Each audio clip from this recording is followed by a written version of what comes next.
اس خطہ زمین کو بیت المقدس، بیت المقدس اور ایلیا کے نام سے اہل اسلام جانتے ہیں۔ ٹھیک۔ اس خطے میں 1000 انبیاء کرام علیہم السلام کے مزارات ہیں۔ 1000 کی مسجد اقصی جو اس روئے زمین پر اللہ کی عبادت کا دوسرا گھر، جسے اللہ کے فرشتوں نے سب سے پہلے تعمیر کیا۔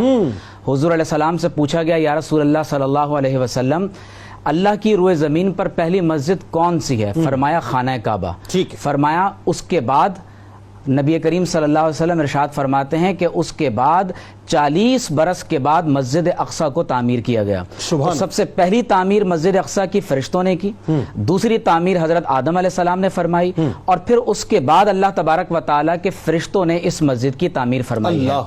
اسی خطے میں قبۃ الصخرہ، جسے ڈوم آف دا راک کہا جاتا ہے، اس کے نیچے وہ مقدس چٹان ہے جہاں سے نبی کریم صلی اللہ علیہ وسلم 7 آسمانوں کے لیے معراج پہ تشریف لے گئے، اور یہ وہ مقام ہے کہ حدیث کے مطابق آپ کی دعا روئے زمین پر کہیں اور قبول نہ ہوتی ہو، یہاں 2 رکعت نماز نفل پڑھ کے دعا کریں، اللہ کی بارگاہ میں مقبول ہوگی۔ اسی جگہ پر جس خطے کو ہم قبۃ الصخرہ کہتے ہیں، اس کے بالکل قریب قبۃ النبی ہے۔ اس کے نیچے ایک مصلی ہے جہاں حضور علیہ السلام نے 1,24,000 انبیاء علیہ السلام کی امامت فرمائی۔ قطع کلام کی معذرت، جی، یہ ایگزیکٹلی مسجد اقصی میں جب آپ داخل ہوتے ہیں تو ایک تو اس کا سمجھ لیجیے گراؤنڈ ایریا ہے، ایک اس کا جو انڈر گراؤنڈ ایریا ہے، یا وہاں کی بات نہیں، قبۃ الصخرہ کے بالکل قریب، اگر یہ اسکرین پر دکھا سکیں، قبۃ الصخرہ کے جو گولڈن رنگ کا جو باقاعدہ گنبد بنا ہوا ہے، اس کے بالکل قریب ایک اور گنبد ہے جو ہمارے ہاں عمومی طور پر لوگوں کی نظروں سے پوشیدہ ہے، وہ ٹھیک ہے، تو اس کے نیچے ایک مصلی ہے، اسے قبۃ النبی کا ویلنگ وال ہے۔ ویلنگ وال کے ساتھ ہی ایک مسجد براق۔ میں بہت تاریخی طور پر ایک بات کہ یہاں پر وضاحت کرتا چلوں، مسلمان اس کو محض دیوار گریہ سمجھتے ہیں، یہ مسلمانوں کے نزدیک دیوار گریہ نہیں ہے، ہم اسے حائط البراق کہتے ہیں۔ ہم اسے دیوار براق اس لیے کہتے ہیں کہ معراج کے شب حضور علیہ السلام کا براق اس مقام پر آ کر ٹھہرا، اور اسی کے ساتھ ایک مسجد براق ہے۔ اس مسجد براق میں ایک حلقہ موجود ہے، اور 1,24,000 انبیاء علیہ السلام جب کبھی مسجد اقصی تشریف لائے ہیں، انہوں نے اپنی سواری کو اسی حلقے کے ساتھ باندھا ہے، اور حضور علیہ السلام نے بھی اسی جگہ اپنے براق کو جو ہے وہ حضرت جبریل علیہ السلام سے بنوایا۔ میں ایک بات کی یہاں وضاحت کر دوں کہ بحیثیت ایک ریلیجن ہم یہودیت یا جوڈائزم کے خلاف نہیں ہیں۔ ہمارا جو بنیادی موقف ہے وہ یہ ہے کہ جب آپ مسلمانوں کے اس خطہ زمین کے بارے میں بات کرتے ہیں تو اس حقیقت کو جان لیجئے کہ دنیا کے 3 مذاہب کے لیے یہ جگہ بہت اہمیت کے حامل ہے۔ یہاں بیت اللحم ہے جہاں مسیح علیہ السلام کی جائے پیدائش ہے، یہاں قبۃ مہدی عیسیٰ ہے جہاں عیسیٰ علیہ السلام کا جھولا یا وہ مقام جہاں وہ پیدائش کے بعد کھیلا کرتے تھے، یہیں پر ہی کنیسۃ القیامہ ہے۔ اکارڈنگ ٹو کرسچینٹی یہاں پر عیسیٰ علیہ السلام کو ایک خاص مقام پر مصلوب کیا گیا، اور وہیں سے وہ دوبارہ زندہ ہو کر آسمانوں پر چلے گئے، اسے کنیسۃ القیامہ کہتے ہیں۔ اور اسی خطے کے اندر آپ اگر جینیسس چیپٹر 15 ورس 18 کا مطالعہ کریں تو لکھا ہوا ہے کہ then and there the Lord made a covenant with Abraham۔ اسی وقت خدا نے ابراہیم علیہ السلام سے ایک وعدہ کیا، he said I promise to give your descendants all this land from the border of Egypt to the river of Euphrates۔ کہ خدا نے حضرت ابراہیم علیہ السلام سے یہ وعدہ کیا کہ میں آپ کی نسلوں کو دریائے نیل سے دریائے فرات تک کا ایک حصہ بطور حکومت عطا فرماؤں گا۔ نیل مصر میں ہے، فرات عراق میں ہے۔ جنید بھائی، قابل توجہ بات یہ ہے کہ اللہ تعالیٰ نے یہ پیشن گوئی ابراہیم علیہ السلام کی نسل میں حضرت اسماعیل علیہ السلام کی اولاد میں پوری فرما دی، لیکن بنی اسرائیل یہ سمجھتے رہے کہ شاید یہ پیشن گوئی ان کے بارے میں ہے۔ اب آپ دیکھیے کہ it is a declaration of war against Islamic states, کہ آپ جب یہ کہتے ہیں کہ ہمیں مصر سے فرات تک اپنی حکومت قائم کرنی ہے، مجھے آپ یہ بتائیے کہ 1917 میں جب جنرل ایلن بی سلطنت عثمانیہ کے اختتام کے بعد آپ دیکھتے ہیں کہ جب وہ ایک آزادانہ طور پر بیت المقدس میں اسرائیلی فوجوں کے ساتھ داخل ہو رہا ہے، دوسری طرف آپ دیکھتے ہیں کہ 48 میں جا کر اسرائیل کا قیام ہوتا ہے، 67 میں عرب اسرائیل وار ہوتی ہے، 1917 میں جب برطانیہ اور فرانس کے درمیان ایک اگریمنٹ ہوا جس کے تحت جو شام کا ایریا سارا فرانس کے پاس تھا اور یہ برطانیہ کے پاس۔ جی ایگزیکٹلی۔ اب آپ یہ دیکھیے کہ اس کے بعد جب آپ دیکھ رہے ہیں تو اسرائیل ایکسپینڈ کر رہا ہے۔ وہ لوگ جو یہ سمجھتے ہیں کہ یونائٹڈ نیشنز یا OIC کے ذریعے سے اس پرابلم کو ریزالو کیا جا سکتا ہے، وہ اس کو تاریخی تناظر میں دیکھیں۔ اور ایک بات کی میں یہاں وضاحت قطع کلام کی معذرت، ایکچولی یہ پرومس لینڈ جی. جس کو یہ کلیم کرتے ہیں یہ وہی تصور ہے نا ان کے نزدیک جو گریٹر اسرائیل کہلاتا ہے, ارض معوضہ کہلاتا ہے. جی ایگزیکٹ. اب آپ دیکھیں کہ دو باتوں کو یہاں ہمیں سمجھ لینا چاہیے. آخر یہودی مسلمانوں کا کشت خون کر رہے ہیں, وہ بمباری کر رہے ہیں, انہیں کسی عالمی قانون کی, کسی مذہب کی, کسی انسانی حقوق کی کوئی ان کے پیش نظر بات نہیں ہے. اور یہاں میں بار بار وضاحت کر رہا ہوں کہ یہاں یہودیوں سے مراد زائنسٹ ہیں, اشکنازی جوز ہیں, جو مسلمانوں کا کشت خون ہی نہیں کر رہے بلکہ پوری دنیا کو تہوبالا کر رہے ہیں. وجہ کیا ہے؟ تالمود کے حوالے دینے کا میرے پاس اس وقت کیونکہ وقت نہیں ہے. قرآن میں اللہ نے فرمایا کہ ان کا عقیدہ یہ ہے لیس علینا فی الامیین سبیل. وہ کہتے ہیں کہ جو جینٹائلز ہیں, غیر یہودی ہیں, they are like animals, cattles, آپ ان کے ساتھ جو چاہیں کر سکتے ہیں. دوسری وجہ یہ ہے کہ مسلمان آج خاموش کیوں ہیں؟ حضور علیہ الصلوۃ والسلام نے فرمایا کہ قرب قیامت میں اطراف و اکناف عالم سے افواج میری امت پر حملہ آور ہوں گی, اور وہ اس طرح سے ایک دوسرے کو دعوت دیں گے جیسے دسترخوان پر بھوکے لوگ ایک دوسرے کو دعوت دیتے ہیں. صحابہ نے پوچھا یا رسول اللہ کیا ہماری تعداد کم ہوگی؟ حضور علیہ السلام نے فرمایا کہ نہیں, تمہاری تعداد بہت زیادہ ہوگی لیکن تمہارے اندر وہن پیدا ہو جائے گا, سمندر کے جھاگ کی طرح ہوگا. سمندر کے جھاگ کی طرح ہوگا. پوچھا گیا یا رسول اللہ وہن کیا ہے؟ فرمایا حب الدنیا وکراہیت الموت. فرمایا دنیا کی محبت اور آخرت کی شہادت کی ناپسندیدگی. یہ وہ دو بنیادی اسباب ہیں کہ 1 ارب 60 کروڑ سے زائد مسلمان ہیں, 60 لاکھ سے زائد مسلمانوں کے پاس ٹرپس موجود ہیں, اس کے باوجود مسجد اقصی جل رہی ہے. اور یقینی طور پر میں بس ایک آیت پڑھ کے میں اس بات کو مکمل کر رہا ہوں. اللہ تعالیٰ نے ارشاد فرمایا وَمَا لَكُمْ لَا تُقَاتِلُونَ فِي سَبِيلِ اللَّهِ, تمہیں کیا ہو گیا تم اللہ کے راستے میں قتال نہیں کرتے.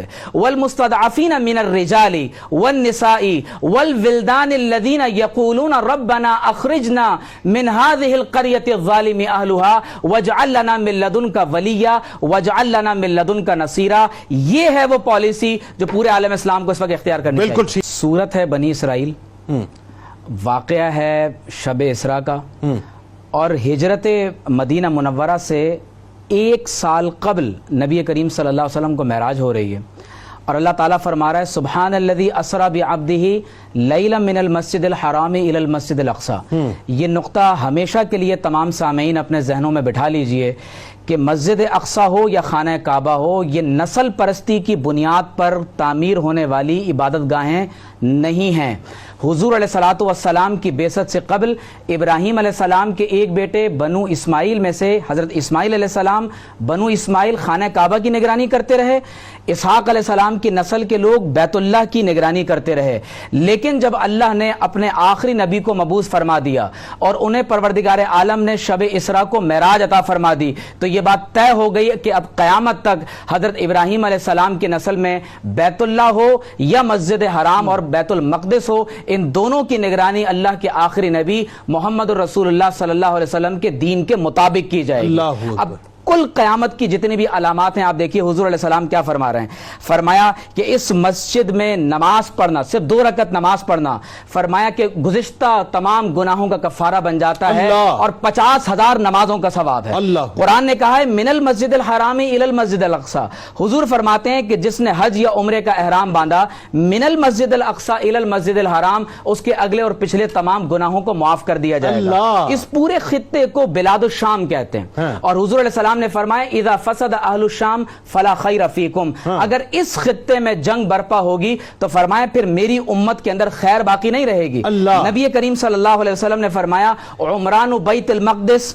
اچھا ذرا قطع کلام کی معذرت, ذرا کلیئرٹی لوگوں کو آ جائے کہ بلاد شام چونکہ اس وقت ٹیریٹری جو ہے وہ بہت وسیع تھی نا, اس میں یہ بھی شامل تھا, اس میں عراق بھی شامل تھا. اس میں عراق سے پیچھے آپ دیکھیے کہ جارڈن, موجودہ اردن, اسی طرح سے پورا فلسطین, ایجپٹ, اور یہ جو خطے جو بارڈرز آپ کو نظر آ رہے ہیں یہ تمام کا تمام حصہ اس زمانے میں بلاد الشام کہلاتا تھا. اب آپ دیکھیے کہ اسی کے اندر آتا. جی ایگزیکٹ. اب آپ دیکھیے آپ صلی اللہ علیہ وسلم نے فرمایا کہ عمران بیت المقدس خراب یثرب, اگر بیت المقدس میں آباد کاری ہوگی تو یثرب کی فرمایا کہ عمران و بیت المقدس خراب و یسرب، اگر بیت المقدس میں سیٹلمنٹس ہوں گی تو یسرب میں تباہی ہوگی۔ اب حضور علیہ السلام نے مدینے کا لفظ استعمال نہیں کیا، آقا علیہ السلام نے یسرب کہہ کر بتایا کہ وہاں تباہی بربادی کی طرف نعوذ باللہ من ذالک لوگ جا سکتے ہیں۔ فرمایا وَخَرَابُ یسرب خروج الملحمہ، اور اگر مدینہ طیبہ میں تباہی ہوئی تو فرمایا کہ اس سے بڑی جنگ عظیم شروع ہوگی، خروج الملحمہ فتح قسطنطینیہ، اور جب بڑی جنگ ہوگی تو پھر قسطنطینیہ دوبارہ ری کیپچر کیا جائے گا۔ یہاں ذرا میں رک کے ایک سوال کرنا چاہ رہا ہوں، قسطنطینیہ سے مراد موجودہ ٹرکی، استنبول ٹرکی، ٹھیک ہے، اس کا مطلب خدا نخواستہ میں یہ لوں کہ جو اس وقت جتنا ووکل اور جتنا وائبرنٹ ٹرکی ہے، خدا نخواستہ یہ ایک بار پھر جو ہے کیپچر کیا جائے گا۔ دیکھیے